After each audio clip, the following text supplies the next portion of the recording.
परंतु आपल्या तालुक्यामध्ये काहीतरी चांगलं घडतंय म्हणून खऱ्या अर्थानं रात्री सुद्धा पत्रकार परिषदेच्या माध्यमातून असेल, आता सत्कार समारंभाच्या माध्यमातून असेल, या ठिकाणी आपल्या जिवलग सहकाऱ्यांना सन्मान करावा, त्यांना आणि आपल्या खेड तालुक्याच्या शेतकऱ्यांची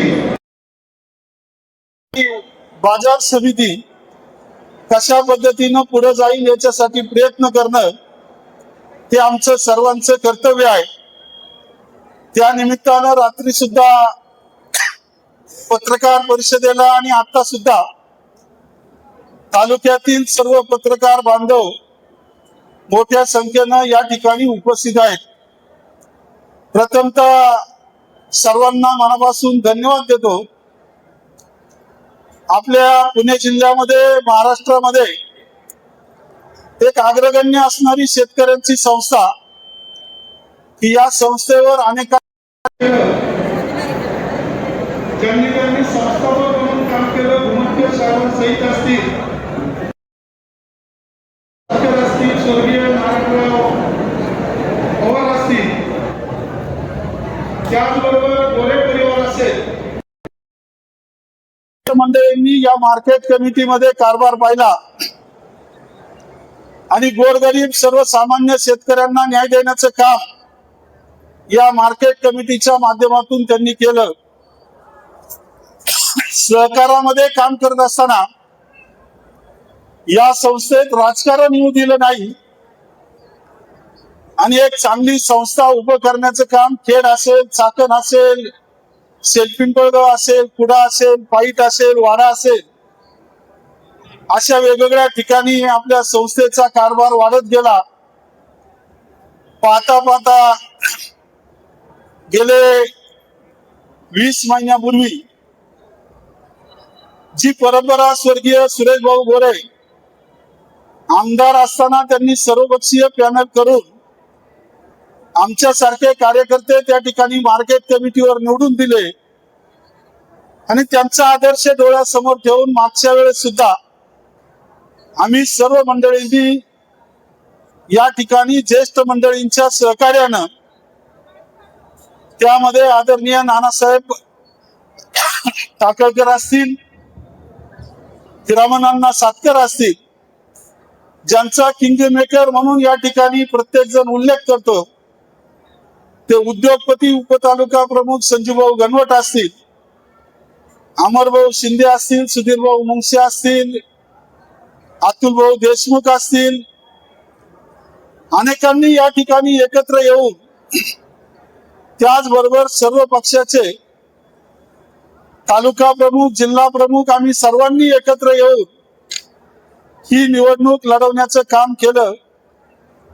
20 महिन्यापूर्वी ज्यावेळेस सयाजीराजे मोहिते असतील, अशोकदादा राक्षे असतील, महेंद्र शेठ गोरे असतील, यांनी या ठिकाणी मनाचा मोठेपणा दाखवला आणि या तालुक्यामध्ये दहशत आहे जे सर्वांना वाटत होतं, ती दहशत मोडून काढण्याचं काम या तीनही संचालकांनी त्यावेळेस केलं आणि या ठिकाणी विजूभाऊ आणि क्रांतीताईंना बिनविरोध सभापती आणि उपसभापती पदाचा मान मिळाला.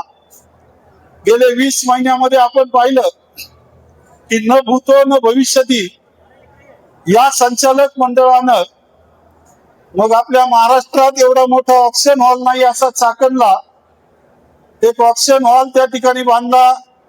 शेतकऱ्यांसाठी कमी दरामध्ये भोजन व्यवस्था केली, पाण्याची व्यवस्था असेल, कॉन्क्रिटीकरण असेल, लाईटची व्यवस्था असेल, टॉयलेट व्यवस्था असेल, सर्व बाजारगाड्या असतील, अशा अनेक सुविधा त्या ठिकाणी करण्याचा प्रयत्न खऱ्या अर्थानं सभापती, उपसभापती आणि या संचालक मंडळानं केला. आम्हाला सार्थ अभिमान आहे की ज्या वेळेस निवडणूक झाली त्यावेळेस आमच्याकडे कोणतीही सत्ता नव्हती, कोणीही मोठा पदाधिकारी नव्हता, परंतु तालुक्यातील शेतकऱ्यांनी मनाचा मोठेपणा दाखवला आणि संस्था चालवण्याचा कारभार चालवण्याची संधी या सर्व मंडळींना दिली.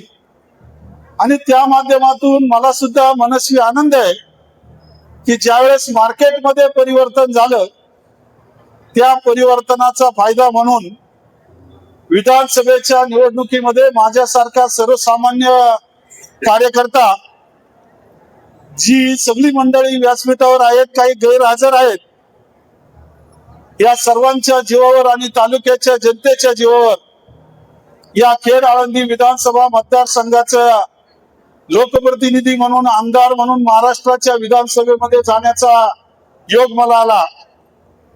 त्यामुळे मार्केट कमिटीची जो बदल झाला त्याचा फायदा विधानसभेला झाला, लोकसभेला झाला.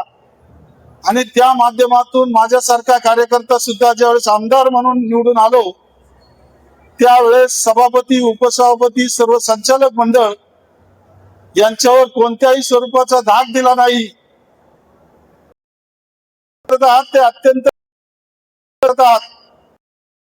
मला माझ्या मधल्या दरम्यानच्या कालावधीमध्ये विजूभाऊंनी सांगितलं की या ठिकाणी सुधीर भोमाळे असतील, सयाजीराजे मोहिते असतील, त्याचबरोबर अशोकदादा असतील, यांच्यावर वेगवेगळ्या माध्यमातून वेगवेगळी माणसं उभी केली, त्यांच्यावर शासन दरबारी अपील दाखल केले. परंतु अशोकदादांनी रात्री ते सांगितलं की सत्यमेव जयते, सत्याचा विजय असतो. सयाजीराजे मोहिते खऱ्या अर्थानं त्यांचं पद तर जाऊच शकत नाही. सुधीर भोमाळ्यांचं काही तांत्रिक कारणानं काही अडचण आली, परंतु महिन्याभरामध्ये पुन्हा त्या ठिकाणी ते विराजमान होतील. आणि अशोकदादावर आपल्या तहसीलदारांनी निकाल त्यांच्या बाजूने दिला, प्रांतांनी निकाल त्यांच्या बाजूने दिला, महाराष्ट्राचे महसूल मंत्री आणि इतर सर्व मंडळींनी आताच मगाशी सांगितल्यानुसार आपल्या पीयू पवार असतील, इतर सर्व कार्यकर्ते असतील, आम्ही सर्वांनी एकत्रितपणे त्या ठिकाणी प्रयत्न केले आणि अशोकदादांचा त्या ठिकाणी खऱ्या अर्थानं निकाल आपल्या बाजूने लागण्याचा प्रयत्न त्या ठिकाणी झाला. त्यानंतरच्या कालावधीमध्ये आज सभापती पदाची निवडणूक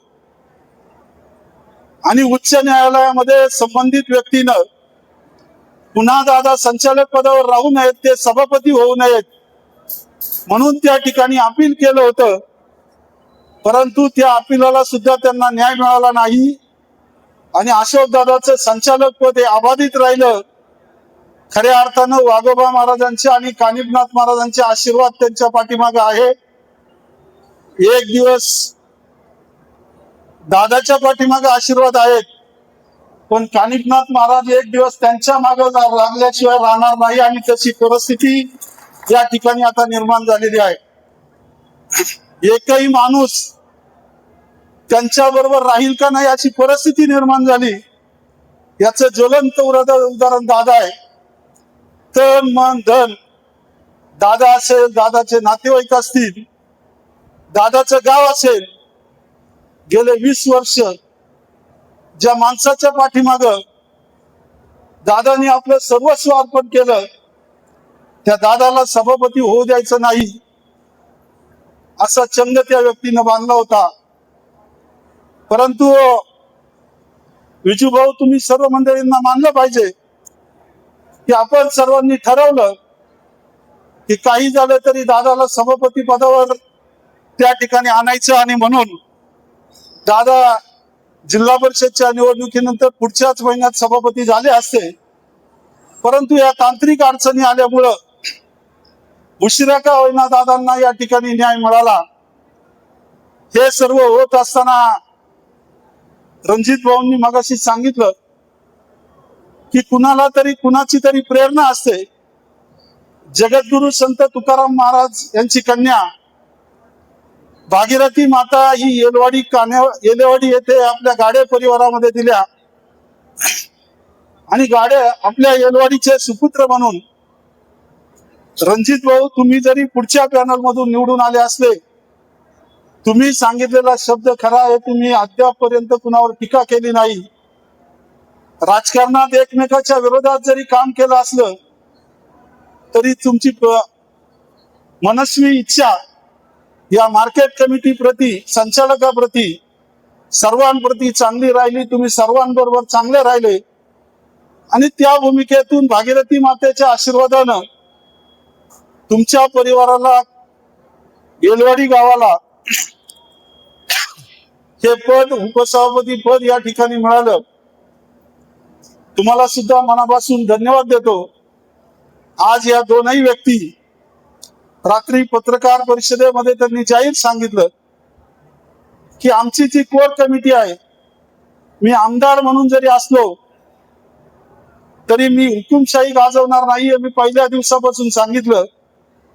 त्यामुळे ज्या मंडळींनी पुन्हा पुन्हा उल्लेख, आपण संजू भाऊ असेल, अमर भाऊ असतील, सुधीर भाऊ असतील, नानासाहेब टाकळकर असतील, या सर्वांचा उल्लेख परत परत का करतो, तर आम्ही सर्व मंडळींनी या ठिकाणी कोर कमिटी म्हणून त्या ठिकाणी निर्णय घेतलाय की प्रत्येकाला या ठिकाणी न्याय द्यायचा. आणि समोरच्या पॅनल मधले जरी काही मंडळी असले तरी या सर्वांनी गेले 20 महिने विजू भाऊंना आणि क्रांतीताईंना कारभारामध्ये अत्यंत चांगल्या पद्धतीनं सहकार्य केलेलं आहे. त्यामुळे जी मंडळी या प्रक्रियेमध्ये सहभागी झालेत त्यांना सुद्धा भविष्य काळात जवळजवळ 2 वर्ष अजून मार्केट कमिटीला बाकी आहेत. त्याचबरोबर प्रत्येक मार्केट कमिटीला चांभारे साहेब या ठिकाणी आहेत, मुदतवाढ भेटतच असते. त्यामुळे जर कदाचित मुदतवाढ भेटली तर मोठ्या प्रमाणामध्ये प्रत्येकाला या ठिकाणी संधी मिळणार आहे. ती संधी देण्याचा प्रयत्न आम्ही सर्वजण मंडळी करण्याचा निर्णय या ठिकाणी घेतलेला आहे. खऱ्या अर्थानं वेळ खूप झालेला आहे. सकाळी 11 वाजल्यापासून ही प्रक्रिया सुरू झाली, आणि या प्रक्रियेमध्ये सहभागी झालेले खऱ्या अर्थानं नियोजन करणारे दादांचे सुपुत्र असतील, रणजित भाऊंचे कुटुंबीय असेल, सर्व मित्रपरिवार असतील, राक्षवाडी ग्रामस्थ युवा वर्ग असेल, या सर्वांना मनापासून धन्यवाद देतो की अत्यंत चांगल्या पद्धतीनं वाजत गाजत फटाक्याच्या आतषबाजीमध्ये आपण सभापती आणि उपसभापती यांचं स्वागत या ठिकाणी केलेलं आहे. राजकीय भूमिकेतून बोलण्याचा आता दिवस नाहीये, कारण समोर कोणत्याही निवडणुका नाहीयेत.